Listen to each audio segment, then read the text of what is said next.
Well, Governor Brian Sandoval laid out his plan for the next 2 years during last night's State of the State address. His $8.1 billion budget proposal doesn't require any new taxes except one, a 10% excise tax on retail sales of recreational marijuana. Paul Nelson was at the governor's speech and joins us now live in the newsroom. Paul, some industry reps have concerns about this tax, though, don't they? Yeah, they do, Kristen. That excise tax alone is projected to generate nearly $70 million over the next 2 years. And the governor's office says that's a conservative estimate. Most of the people in the assembly chamber seem to like the idea, but some of the marijuana industries say the state should be careful about where it sets the tax rate. When voters approved the use of recreational marijuana back in November, it forced elected leaders to change the conversation from legalization to taxation, highlighted in the governor's State of the State address. The governor speaking last night was interesting because it took our staunchest opponent and it made him somewhat of a marijuana supporter. While I did not support it, I respect the will of the voters who did. Question 2 included a 15% wholesale tax, so the excise tax is in addition to that. The proceeds of this tax will be invested exclusively in education. That announcement received a standing ovation from many in attendance.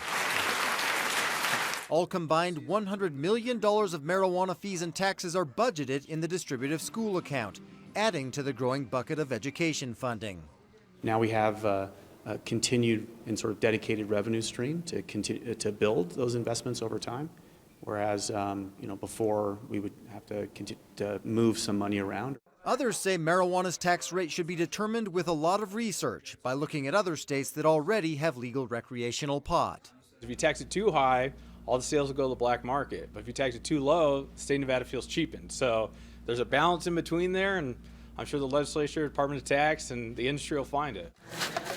Adler says he's not opposed to the tax, he just wants it to be done right.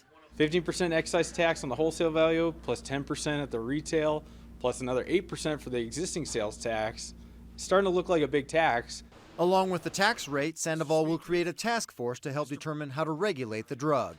Let's work together to make sure Nevada's market for legal marijuana is restricted, responsible, and most importantly, respected. The governor is asking for regulations that'll limit certain packaging of marijuana products, hoping to keep them out of the hands of children who might mistake it for candy.